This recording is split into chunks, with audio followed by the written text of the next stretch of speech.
শুভ সকাল বন্ধুরা। আজকে সকালের টিফিনটা একটু অন্যরকমভাবে করব। এদিকে এই যে মটরশুঁটি নিয়েছি, এটাকে ভালো করে মেশিনে পেস্ট করে নিয়েছি। আর এদিকে সুজি নিয়েছি। সুজি আর মটরশুঁটি দিয়ে একটা অভিনব খাবার বানাবো। খাবারটা বানাবো ঘি দিয়ে। তাই কড়া নিয়েছি, কড়াতে ঘি দিয়ে ঘিটা একটু গরম করে নিয়ে আর এর মধ্যে এই যে 1 প্যাকেট সুজি দিয়ে দিলাম। সুজিটাকে ভালো করে একটু নেড়েচেড়ে হালকা করে ভেজে নেব। এই যে বেশি লাল করে ভাজবো না। আর এর মধ্যে স্বাদ মতো লবণ দিচ্ছি। আর এতে দেবো মটরশুঁটি বাটাটা দিয়ে ভালো করে এটাকে মিক্স করে নেব। মিক্স করে নিয়ে আর না একটু জিরে দেব। জিরে আর একটু জোয়ান দিয়ে ভালো করে এটা একটু নেড়েচেড়ে নেব। নেড়েচেড়ে নিয়ে এটার মধ্যে একটু পরিমাণ মতো জল দিয়ে দেব।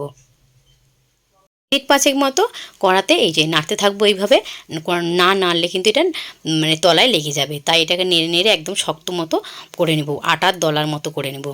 এই যে একদম শক্ত হয়ে এসেছে, এটাকে এবার নামিয়ে নেব। নামিয়ে এটাকে ঠান্ডা করে নেব।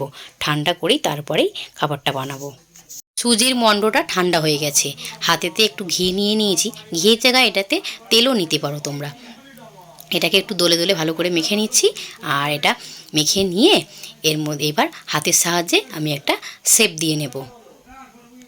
তোমাদের যেরকম মন চায় তোমরা সেরকমভাবে শেপ দিতে পারো। আমার কাছে হাতের সময়টা কম ছিল, তাই জন্য আমি গোল পাকিয়ে আর হাতের সাহায্যে চাপ দিয়ে নিয়েছি। আর এদিকে এই যে একটা টোপ নিয়ে নিয়েছি। অনেকে এটাকে দেচকিও বলে, আমি এটাকে টোপ বলি। তো টোপটা নিয়ে নিয়েছি। গ্যাস অন করে দিয়ে জল দিয়ে দিয়েছি।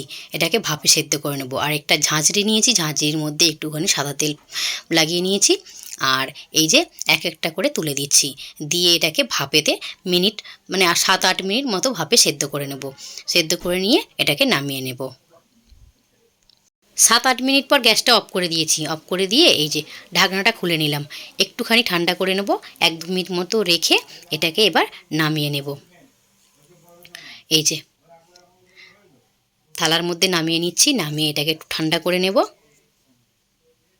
আবারও কড়া নিয়ে নিয়েছি। কড়ার মধ্যে ঘি দিয়ে দিলাম কিছুটা।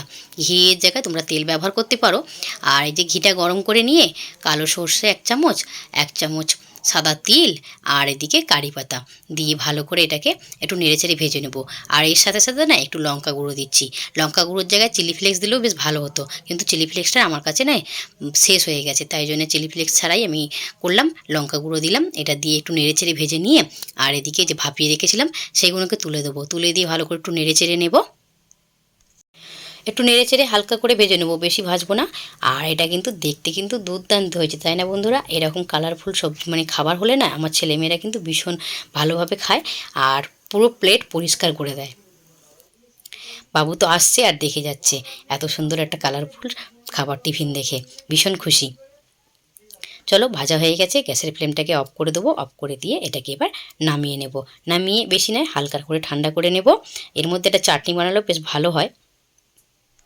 এরকম একটা খাবারের সাথে বাদামের চাটনি, নারকেলের চাটনি বা ধনিয়া পাতার চাটনি দুর্দান্ত লাগে। কিন্তু আমার কাছে হাতের সময় নেই।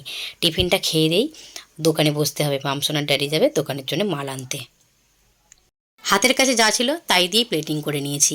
টমেটো সস ছিল, টমেটো সস নিয়ে নিয়েছি বাটিতে। আর এই যে খাবারটাকে এইভাবে সাজিয়ে নিয়েছি। দেখতে কিন্তু দুর্দান্ত লাগছে, তাই না বন্ধুরা?